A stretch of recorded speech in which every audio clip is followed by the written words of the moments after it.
지금까지 10장까지는 하나님의 명령에 대한 절대적인 순종을 강조해 왔습니다. 모세는 이제 11장에 이르러서 복과 저주, 번영과 좌절, 그리고 이 모든 것이 하나님의 말씀에 대한 순종 여부에 달려 있음을 말하고 있습니다. 11장의 전체적인 내용은 1절부터 7절에는 출애굽 당시에 경험한 하나님의 은혜와 하나님께 대한 반역에 대한 회상을 하고 있고, 8절부터 17절까지에는 순종하는 자에게 주어지는 풍요로운 약속의 땅 가나안 땅을 설명해 주고 있습니다. 그리고 18절부터 32절까지는 여호와 하나님의 말씀에 순종할 때의 축복과 불순종할 때의 저주에 대한 경고로 이루어져 있습니다. 11장 전체를 통해서 말씀하시는 것은 축복과 저주는 각자의 선택에 달려 있다는 것입니다. 내가 축복을 선택할 수도 있고 내가 저주를 선택할 수도 있다. 축복과 저주의 선택의 기로에서 무엇을 선택하든지 그 선택은 나의 지극히 개인적인 선택이 될 수 있다라고 그렇게 말씀하고 있습니다. 오늘 본문 8절 말씀에 보면, 그러므로 너희는 내가 오늘 너희에게 명하는 모든 명령을 지키라. 그리하면 너희가 강성할 것이요 너희가 건너가 차지할 땅에 들어가서 그것을 차지할 것이며. 이 말씀은 조건문으로 되어져 있습니다. 특별히 신명기의 말씀을 쭉 읽다 보면 이런 식의 조건문이 많이 있는 걸 보게 되어집니다. 그 말은 무슨 말이냐면, 하나님의 명령에 순종하면, 오늘 분명하게 말씀합니다. 모든 명령을 지키라. 그리하면, 그렇게 되어 있어요. 그 말은 하나님의 명령, 하나님의 말씀에 순종하기만 하면, 하나님의 말씀대로 따르기만 하면 그 뒤에 따라오는 것이 있다라는 겁니다. 그게 뭐냐? 강성하게 되고 요단강을 건너서 가나안 땅을 차지하게 될 거라는 것입니다. 많은 사람들이 강성하게 되기를 원하고 풍성하게 되기를 원하고 하나님께서 내게 주신 그 분복을 누리기를 원하지, 정작 중요한 부분은 생각하지 않습니다. 내가 하나님의 이런 축복을 누리는 비결은 뭐냐면, 축복을 사모하는 것도 중요하지만 조건이 하나님의 약속의 말씀대로 순종하기만 하면 뒤에 따라오는 축복은 자동적으로 연결되어지는 것입니다. 그런데 많은 사람들이 하나님 앞에 내가 순종해야 될 것은 생각하지도 아니하고 하나님의 말씀대로 살려고 하는 순종의 의지는 보여주지도 아니하면서 잘되기만을 바란다는 겁니다. 복받기만을 바란다는 겁니다. 형통하기만을 바란다는 겁니다. 이건 잘못되어진 것입니다.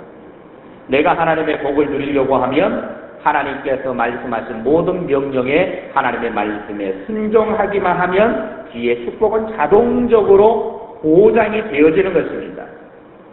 그러니까 지금 이 말씀에 보면 하나님의 말씀에 순종하면 강성하게 하나님이 만들어주시고 가나안 땅을 차지하게 해주시고, 우리가 이미 앞에 살펴보았습니다. 가나안 땅을 차지하는 것은 이스라엘 백성들이 싸우는 것이 아니라 하나님이 싸우시는 것이다.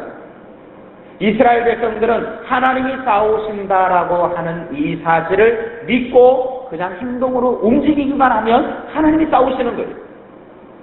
인간의 행동의 의지와 더불어서 하나님이 하신다라고 하는 믿음을 가지고 움직이게 되면 하나님께서 그렇게 복을 주신다라는 겁니다.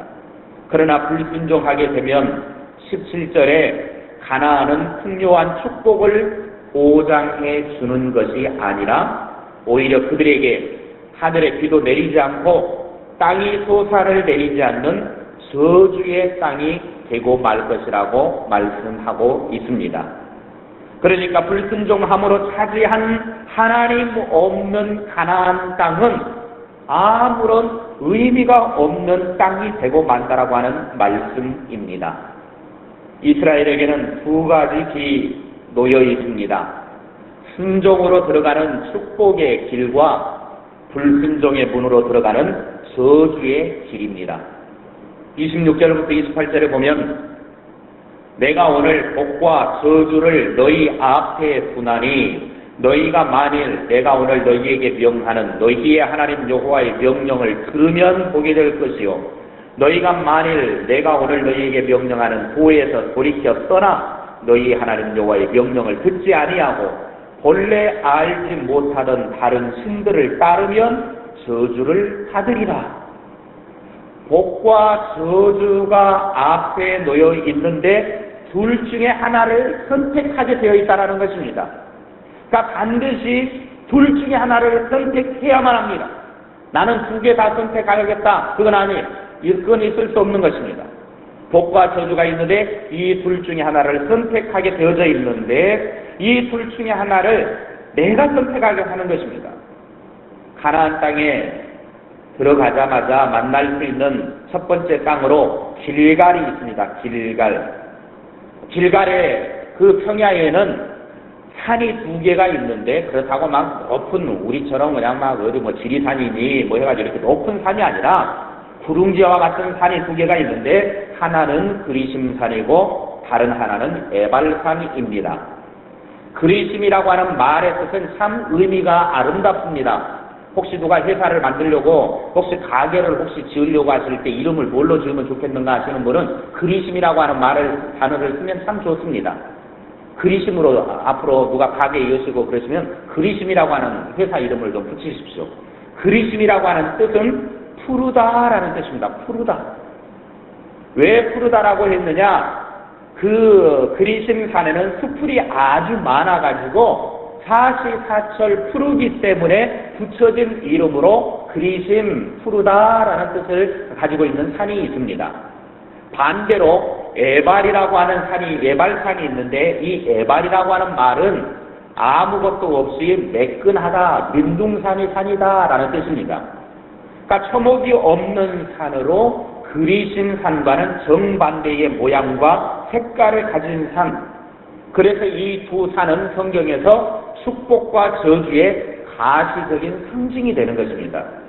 그리심 산은 사시사철 푸른 하나님의 축복을 상징하고 에발산은 민둥산으로서 나무 하나 존재하지 않는 그래서 똑같이 그 길갈에 두 개의 산이 있지만 하나는 푸르른 축복의 동산 하나는 아무것도 없는 민둥산과 같은 허허벌판과 같은 저주의 산 그래서 축복과 저주의 가시적인 상징으로 축복은 그리심 저주는 에발 그래서 하나님께서는 그리심산에서는 축복을 에발산에서는 저주를 모세에게 선포하라고 말씀하십니다. 이제 뒤에 가서 에발산에서 축복을 선포한 것과 저주를 선포한 것과 그리심산에서 축복을 선포한 모세의 설교 내용을 또 우리가 살펴볼 수는 있습니다. 주님의 말씀에 순종하고 사랑하면 그리심산처럼 푸르고 울창한 산이 되지만 그렇지 않으면 에발산처럼 아무것도 자라지 않는 민둥산이 될 것이라고 하는 말씀이 오늘 이 말씀입니다. 오늘날 이 선택은 우리 성도들에게도 주어져 있습니다. 우리도 항상 선택의 기로에 서 있습니다. 좁은 문으로 들어가는 생명의 길과 넓은 문으로 들어가는 멸망의 길이 있습니다. 많은 사람들이 육신의 안목과 세상의 욕심을 따라 넓은 문 불순종에 들어섭니다. 하지만 그 길의 결국은 저주요 멸망이라고 하는 사실을 우리는 너무나 잘 알고 있습니다.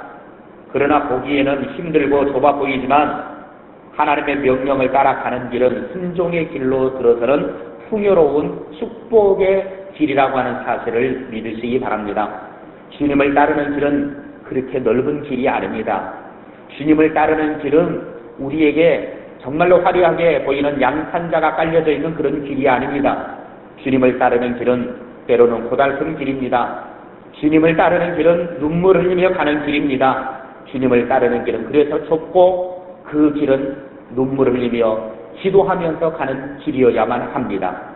그렇지만 그 좁은 문을 가는 마지막 결국에는 하나님의 축복이 기다리고 있는 그리심산과 같은 하나님의 축복의 문이 기다리고 있다라고 하는 사실을 믿고 그 좁은 문을 향하여 날마다 기도하며 걸어가는 저와 여러분의 삶이 되어지기를 바랍니다.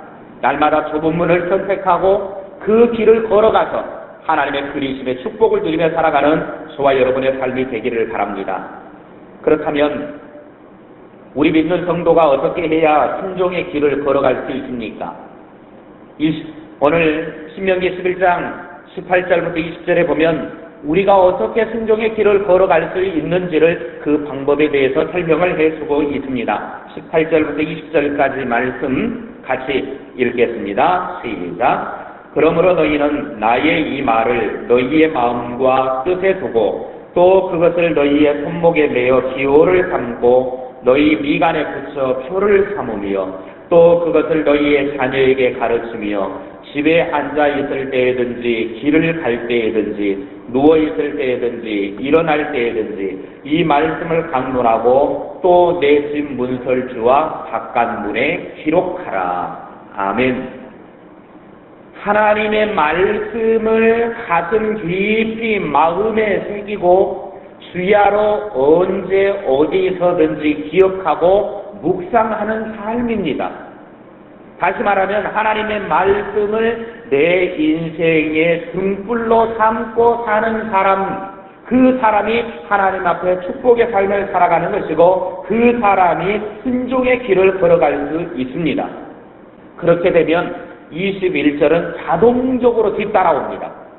21절에 그리하면 여호와께서 너희 조상들에게 주리라고 맹세하신 땅에서 너희의 날과 너희의 자녀의 날이 많아서 하늘이 땅을 덮는 날과 같으리라.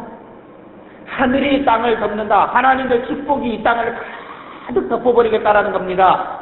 하나님의 말씀대로 순종하고 하나님의 말씀을 가슴에 새기면서 늘 말씀의 인도함을 받고 살아가면 하나님의 축복으로 가득 채워주겠다라는 거예요.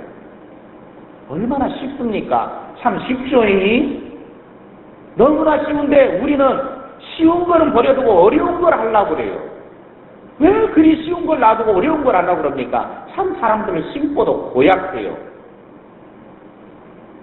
하나님의 말씀대로만 살아가면 하나님이 인도하시는 대로 그 말씀에 순종하며 나아가면 하나님이 그냥 다 복을 주시겠다는데 하나님이 주실 복은 저 뒤로 밀어놓고 좌우지간 내가 어떻게 해보려고 발버둥을 치니 인생이 꼬이는 것이고 삶이 그렇게 힘들 수밖에 없는 것이죠. 오늘 우리는 하나님께서 우리들의 인생 속에 주시는 복을 누리기 위하여 하나님이 우리에게 주신 말씀을 선택하고 그 말씀에 이끌림 받고 말씀을 따라 순종하고 말씀이 내 인생의 등불이 되어져서 말씀이 내 삶의 나침반이 되어지도록 그 길을 따라 걸어가는 하나님의 축복을 누리는 삶이 되어지기를 원합니다. 하나님의 말씀만이 우리를 축복과 생명의 길로 인도하는 빛입니다. 하나님의 말씀을 내 인생길에 나침반으로 삼는 자만이 저주의 덫을 피하고 축복의 자리에 이를 수 있습니다. 말씀을 마칩니다. 매사에 주님의 방법을 선택한다고 하면 반드시 우리는 그리심산에서 주시는 하나님의 축복의 삶이 될 수 있습니다.